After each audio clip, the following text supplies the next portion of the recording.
동지 여러분, 오랜만에 만나 뵈니까 너무 반갑습니다.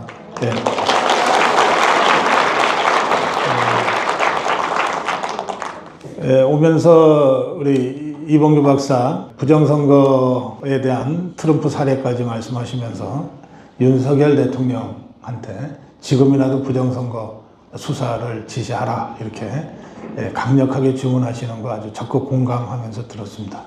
또 신혜식 대표, 광화문의 주인, 우리 대한민국의 주인은 우리 자유우파다. 저 듣도 보도 못한 저것들이 마치 주인 행세하고 있는데 다 쓸어내야 된다. 네. 맞습니다. 한동훈을 비롯한 그 일당들을 쓸어내야 된다. 그 하시는 신혜식 대표의 말씀에 아주 적극 공감합니다. 저는 지금 우리 대한민국이 80년 동안 사상 최악의 그 사이비 집단을 상대로 혁명을 하고 있다고 생각합니다. 우리가 광화문에 모일 때마다 국민혁명을 드높이 외치면서 모이잖아요. 그러니까 우리는 다 혁명군이에요. 혁명 세력이에요. 그리고 우리가 상대하는 적은 반혁명 반동 집단들이죠.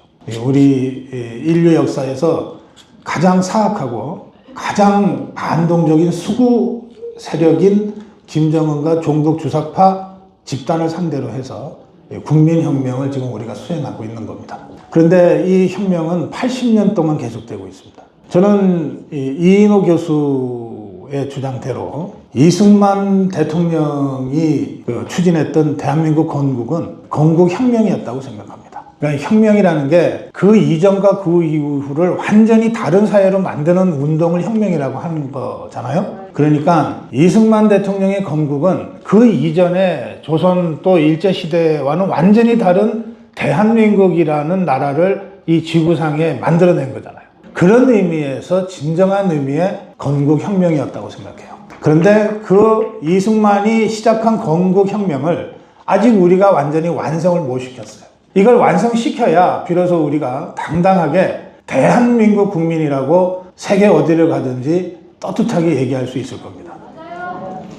이 대한민국 건국혁명의 와중에 그 80년간에 걸친 아직 완성시키지 못한 대한민국 혁명의 도정에 박정희의 근대화 혁명도 있고 또 바로 우리 국민들이 만들어낸 민주화 혁명도 있었던 거예요.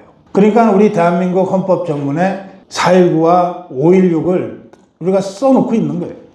저는 지금 이 광화문 국민혁명도 그런 대한민국 건국혁명을 최종적으로 궁극적으로 완성시키기 위한 국민혁명의 흐름을 이어가고 있다. 저는 그렇게 생각합니다.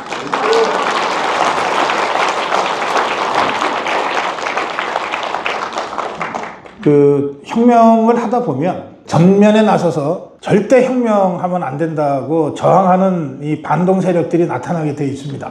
그게 김정은이하고 종북 주사파죠. 그런데 그 김정은 종북 주사파 이 반동 세력과 목숨 걸고 싸움을 하는 와중에 겁이 나서 쫄아서 뭔가 반동 저쪽이 이길 것 같아서 저쪽에 빌붙어버리는 배신자들이 속출하게 돼 있어요. 우리가 8년 전에 김무성이, 유승민이 같은 이 배신자들을 봤는데 지금 우리가 한동훈 일당의 이 배신자 무리들을 또 만나고 있는 거죠.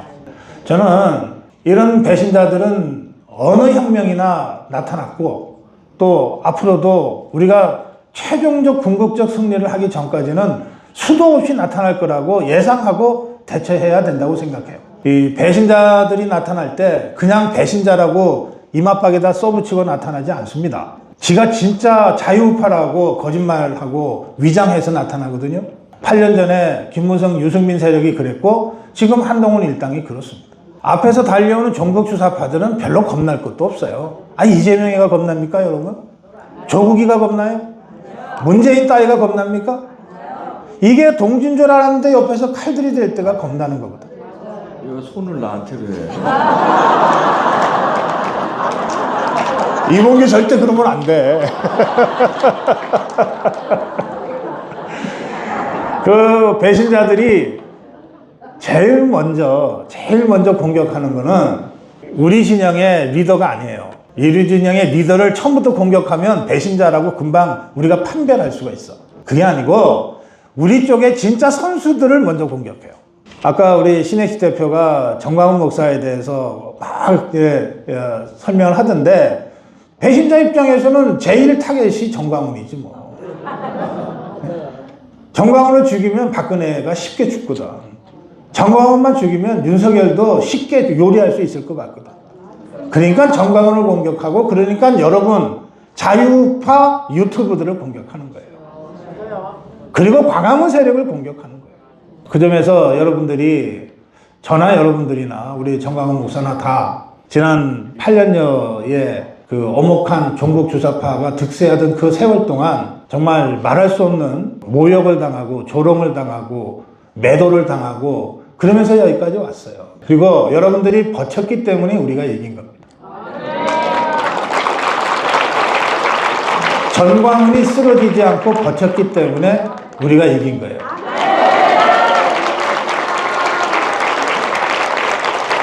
네, 광화문 국민혁명은 저 종북 주사파들과의 투쟁에서 최종적 궁극적 승리를 하는 그날까지 절대 멈춰서는 안 됩니다. 이제 이재명이가 내전으로 유도할 것 같은데 우리 광화문 우파가 이길까요? 이재명 세력이 이길까요? 그거 한번 우리 저 목사님 질문을 제가 좀 수정하겠습니다. 이재명이는 내란 일으킬 힘이 없습니다.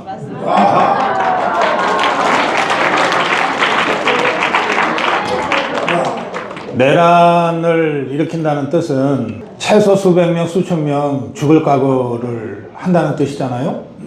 그것도 이재명이라는 잡범을 위해서? 그럴 사람 없어요. 더불어민주당 170명 배지들은요, 다 지 이해관계 때문에 지금 이재명이가 힘이 있는 것 같으니까 머리 조아리고 있는 겁니다. 거기 단 하나라고, 저 제일 옆에서 지금 이재명의 무슨 경호대장처럼 하고 있는 김민석이조차도 너 이재명이 대신 죽을래? 뭐라고 대답하겠어요? 단 하나도 이재명이를 위해서 뭐 목숨을 던지고 내란에 뛰어들겠다고 할 자는 하나도 없어요. 그러니까 이재명이는 내란을 일으킬 힘이 없습니다. 그러니까 우리가 이재명이 세력을 상대로 내란을 붙어서 이길 수 있냐 없냐, 이거는 저는 그 질문 자체가 좀 잘못됐다고 생각해요. 그런데 자, 이 종북 주사파 세력 중에 우리 김영삼 대기자가 쭉 40년대부터 분석했잖아요. 내란을 계획하고 내란을 지시하고 수백 명이 아니라 수십만 명을 이 내란의 구렁텅이에 밀어뜨릴 수 있는 자가 딱 하나 있습니다. 누굽니까? 김정은. 김정은입니다. 김정은이는 그 짓을 할 수 있어요. 그러면 우리가 내란을 생각할 때는 김정은이가 일으키는 내란을 생각해야 되는 거예요. 이재명이 따위는 그럴 힘이 없어요. 자, 김정은 집단과 종북 주사파는 수령론이라고 하는 유일 지도 체계를 신봉하고 있어요. 그 수령론 체계에서 수령은 딱 하나 있는 거예요. 이 세상에 유일하게 딱 하나 있는 거예요. 누구? 김정은. 김정은이 죽으면 누구? 김정은이 핏줄을 받은, 백두혈통을 받은 그 누구? 김여정. 이거예요. 나머지는 다 언제든지 필요하면 잘라서 버려도 괜찮은 몸뚱아리에 불과해요. 수족에 불과해요. 대가리를 온전하게 보존하기 위해서는 뭐 팔다리 다 잘라줘도 상관없다는 게 수령령이잖아. 그러면 이재명이는 대가리예요, 손발이에요? 문재인이는, 조국이는, 김대중이는, 노무현이는, 박원순이는 다 잘라가는 거야. 그래서 유일하게 보존해야 될 가치가 있는 것은 지금은 김정은. 이거 하나예요. 그 김정은이의 생명을 보존하기 위해서 저것들이 일으킬 수 있는 모든 가능한 방법 중에 전쟁도 있고 내전도 있고 반란도 있고 다 있어요. 전쟁 일으켰잖아. 수백만 명이 죽거나 다치는 그 전쟁을 일으켰잖아. 저 대가리 하나 유지하려고. 내전인들 못하겠냐고. 그럼 우리가 상대해야 될 적은 누구? 김정은. 이재명 따위가 아니라니까. 조국이 따위가 아니에요. 그건 아무것도 아니야. 우리에게 다가오는 내전의 위험은 김정은의 직접 지시로 저 정찰 충국을 통해서 고도로 훈련된 수천 명, 수만 명의 위장 간첩들이 각지에 뛰어들어서 선동하고 조작하고 조직하고 사고 치는 거예요. 그것을 우리가 대비해요. 이거를 우리가 대비해 왔어요. 대한민국 체제가 간단치가 않아서 80년간 저것들과 싸우면서 여기까지 왔는데 그 대비 조직이 없었겠어요? 어디서 그걸 대비했어요? 대한민국 조직 체계 중에서 그걸 대비하는 조직이 어디냐고? 국정원. 그럼 문재인 저것이 무슨 짓을 했냐? 그 국정원의 대북 대응 체계를 무너뜨린 거예요. 지금 우리가 한 손에 방패 한 손에 칼을 들고 저 종북주사파와 80년을 싸워왔는데 문재인이 저것 때문에 방패를 뺏겼어. 칼도 뺏겼어. 간첩인 줄 알면서도 수사를 못해. 그러면 간첩 하나도 못 잡는데 내란을 일으키겠다고 침투해서 간첩 활동하고 선동하는 그것들은 잡을 힘이 있냐고. 지금 우리는 거의 무방비 상태인 거예요. 그래서 지금 이 대한민국을 유지시킬 수 있는 유일한 힘이 바로 여러분들, 바로 광화문 세력밖에 없는 거예요. 자, 한마디만 더 합시다. 저것들은 고도로 조직되어 있고 고도로 훈련되어 있어. 그리고 자기네 고향에 인질들 다 내놓고 내려와서 싸울 거예요. 조직된 소수가 조직되지 않은 다수를 늘 이기는 거예요. 우리가 8년 전에 광화문 태극기 세력이 수가 부족해서 진 게 아니에요. 저 문재인이 저것의 말에 따르면 촛불 연인은 1700만 명밖에 안 돼. 우리는 연인으로 따지면 3500만 명이 넘어. 그런데 졌어. 왜? 우리는 조직되지 않았기 때문에. 그래서 우리 자유우파가 그동안 무슨 일을 했냐? 조직하는 일을 한 거예요. 정광훈의 자유마을이 바로 그 조직이고, 여러분들 각자가 고생하면서 모아놓은 여러분들 유튜브에 구독자 한 명 한 명이 다 우리 조직인 거예요.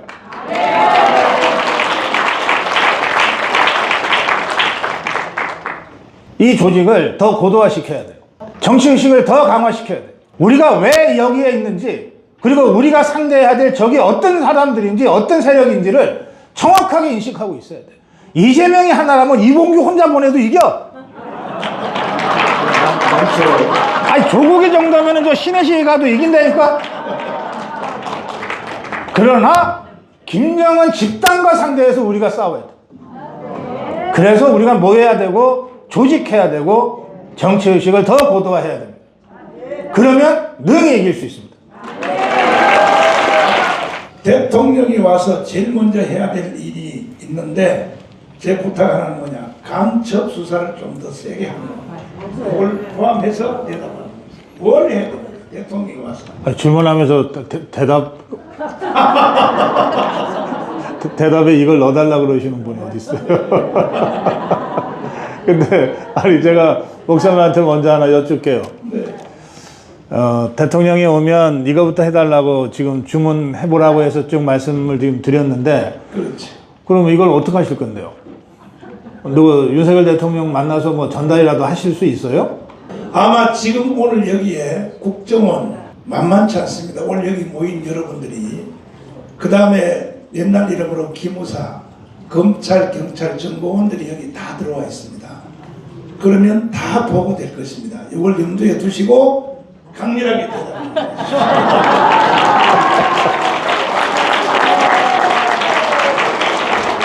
예, 또 직접 만날 약속이라도 돼 있는 줄 알고. 지금 윤석열 대통령이 해외 일정을 하고 있는데, 그전에도 대통령의 해외 일정에 대한 보도를 보면 우리 한국 언론이 정말 우물한 개구리라는 생각을 많이 하게 돼요. 이를테면 나토 정상회의에 3년 연속 초청받아 가잖아요. 이게 무슨 의미인지를 잘 모르는 것 같아요. 나토가 우리하고 무슨 관계가 있길래 그 나토 국가들이 동북아시아의 대한민국의 대통령을 3년 연속 초청을 합니까? 한미일 삼각안보 체제야 우리한테 절대적으로 필요한 거니까 우리가 급해서 했다고 치자고요. 근데 한일중 삼국정상회의 시진핑이가 끌려 들어오잖아요. 그런가 하면 태국국가, 태평양 도서국가 40여 개 국가와 대한민국이 단독으로 다자정상회담 하잖아요. 이거 미국하고 중국밖에 못했어요, 그동안. 또 중앙아시아의 5개 국가와 다자정상회의, 이것도 대한민국이 지금 일본보다 앞서서 하고 있는 거거든요. 이건 무슨 얘기냐면 윤석열 대통령의 외교 영역에 있어서 이른바 윤석열 이니시에이티브가 확실하게 관철되고 있다는 뜻이에요. 그걸 전 세계 국가들이 알고 있기 때문에 높이 평가하는 건데, 이게 대한민국 언론은 그런 일이 있는지도 잘 모르고 있어도 그게 무슨 의미인지도 잘 몰라요. 그러니까 전하지 않는 거예요. 그럼 우리 국민들도 알 방법이 없죠. 매우 이 수준 높은 외교를 하고 있는데 그러면 윤석열 외교의 핵심이 뭐냐 그러면 이거 윤석열 대통령이 여러 수백 번 얘기한 거예요. 뭐냐? 대한민국은 가치지향 외교를 한다는 거예요. 흔히 외교 그러면은 막 무한 경쟁의 전쟁터에서 오로지 국익만 생각하는 거라고 생각하기 쉬운데 윤석열 대통령의 외교는 가치지향을 먼저 내세우는 거예요. 올바른 가치지향 속에서 각국과 전략적 동반자 관계를 맺어서 윈윈해 가자 이거거든요. 그 가치지향 외교가 여러 나라들의 이해관계의 상충에도 불구하고 높이 평가받고 있는 거라고요. 그러면 윤석열 대통령이 얘기하는 가치지향이 뭐냐? 그거 자유민주주의예요. 시장경제야. 그리고 법치라고요. 그게 대한민국 헌법 가치야. 윤석열 대통령이 따로 뭘 발명해서 지금 얘기하는 거 아니에요. 그러니까 통일 문제도 윤석열 대통령은 뭐라고 얘기하냐? 헌법대로 자유민주주의 가치의 전 한반도적 확산이 통일이다 이렇게 설명하는 거예요. 그러니까 윤석열의 통일론은 가치지향 외교 안보의 연장선에 그냥 있는 거야. 그러니까 이런 점들이 인류 보편적인 가치이기 때문에 여러 나라들이 우리 대한민국하고 일시적으로 이해관계가 상충될 때가 있을 때조차도 대한민국을 인정하고 윤석열을 인정하는 거거든요. 이제 돌아오는 윤석열 대통령한테 뭘 하라고 주문할 거냐 질문이 그거잖아요. 그렇죠. 밖에서 했듯이 좀 하세요. 저 그 얘기만 하고 싶어. 밖에서 했듯이만 해라. 가치지향으로 국내 정치를 좀 이끌어가 달라. 자, 그러면 윤석열의 가치가 뭐라고요? 자유민주주의, 시장경제, 법치잖아. 그러면 저 한동훈 일당이나 국민의힘이 자유민주주의, 시장경제, 법치에 맞는 자들이에요? 아니잖아. 일부 그렇지만 일부 아니잖아. 저 종북주사파들은. 그럼 완전히 적대적이지. 그렇잖아요. 그러니까 대통령도 이렇게 얘기했어요. 체제를 부정하는 자들하고는 대화할 수 없다. 그러면 체제를 부정하는 저자들하고는 대화할 수 없으니까 투쟁해야 되는 거지. 그러면 저 종북주사파 투쟁함에 있어 가치를 함께 하는 사람들과 제대로 하나가 돼야 될 거 아니야. 이게 가치 동맹이야. 그러면 윤석열의 자유민주주의, 윤석열의 시장경제, 윤석열의 법치라고 하는 가치지향과 함께하는 세력이 어디 있어? 광화문에 있잖아. 뭐 광화문을 봐주세요, 광화문과 함께하세요 이런 문제가 아니라고. 왜 우리가 윤석열한테 자꾸 애걸하듯이 얘기를 해? 당신이 지향하는 가치가 광화문에서 구현되고 있다, 이걸 가르쳐줘야지. 한동훈이 일당을 쳐내야 된다, 뭐 그냥 두면은 배신당할 거다 이런 소리 할 필요 없어. 윤석열한테는 한동훈 일당은 당신과 가치지향이 다른 자들이라고 가르쳐주면 돼. 그래서 전 세계로부터 높이 평가받고 있는 그 가치지향 외교처럼 국내에서도 가치지향 내치를 하라는 거예요. 그게 대한민국이 우선 사는 길이고 종북주사파와 투쟁해서 최종적 승리를 할 수 있는 길이고 그 길 속에 쓸 때는 윤석열도 영원히 사는 거지. 저는 이런 방식의 가치동맹으로 가면 레임덕 없어요. 왜 없냐? 그 가치 속에서 차기 정권, 차차기 정권이 출범하고 탄생을 할 텐데 레임덕이 왜 나오냐고. 가치를 함께하는 대통령, 가치를 함께하는 세력과 가치를 함께하는 차기 정권을 창출하는데 대통령의 레임덕이 왜 나오냐 말이야. 그런 거 걱정할 이유가 전혀 없다. 함께 가면 된다. 어디서? 대한민국의 헌법 가치 속에서 함께 가자. 그 말씀을 전하고 싶습니다. 박사님들이 한 가지 주제를 한 분씩이 말씀해 주시겠습니다. 일단은 정계 개편, 고성목 박사님이 먼저 대답해 주십시오. 정계 개편이 필요한가? 그럼 어떻게 해야 되는가? 국민의힘 당이 우파 정당이냐 좌파 정당이냐? 우파 정당이에요. 근데 오염이 된 우파 정당이에요. 그래서 웬만하면 좀 세척해서 쓰겠는데 세척해서 쓸 정도가 아니라 너무 심하게 오염되고 부패돼서 할 수 없이 폐기하고 새로 만들어야 될 것 같아요. 그러니까 국민의힘이 좌파 정당이라서 폐기하자는 뜻이 아닙니다. 우파 정당으로 출범했는데 우리 자유파의 정책 입장을 전혀 대변할 수 없을 정도로 심각하게 오염되어 있기 때문에 저걸 고쳐 쓰자니 너무 시간도 많이 걸리고 비용도 많이 들어서 차라리 새 차 하나 사자, 이겁니다. 정계 개편과 관련해서 말씀드리면 정계 개편은 그동안 정치권에서 이야기되어 온 정계 개편은 그냥 정치적 이합 집산이에요. 정치적 이합 집산인데 유일하게 정치적 이합 집산이 아니고 가치를 중심으로 해서 한번 새로 모여봤던 이 정계 개편이 있어요. 그게 뭐냐면요, 3당 합당이에요. 그 전까지도 김대중이가 필요하면 시시때때로 당 해체하고 새로 만들고 했어요. 그 이후에도 김종필이도 당 만들었다가 해체하고 또 다른 당 만들고 연합하고 계속 했는데 3당 합당은 그게 달라요. 3당 합당은 그동안 여당하고 야당으로 서로 나눠져서 죽일 듯이 싸웠던 세력이 따지고 보니까 지것들이 다 자유우파 진영인 것 같거든. 그래서 전두환하고 노태우하고 김종필하고 김영삼이 손잡고 만든 당이 3당 합당에서 태어난 민자당이에요. 그 전까지 원수처럼 지냈다니까. 그런데 알고 보니까 야, 이게 우리가 가만히 보니까 다 자유민주주의자들 아니냐, 시장경제 신봉자들 아니냐, 우리가 같은 세력이네. 작은 데서는 차이가 있지만 본질에 있어서는 같잖아. 그럼 같이 하자. 우리가 김대중 세력하고는 다르지 않냐, 본질적으로. 이렇게 된 거예요. 그래서 가치를 중심으로 개편된 최초의 또 거의 유일한 이 정계 개편이 3당 합당입니다. 그러니까 이 3당 합당은 도저히 내 이념하고 달라라고 생각해서 따라가지 않은 사람이 노무현이에요.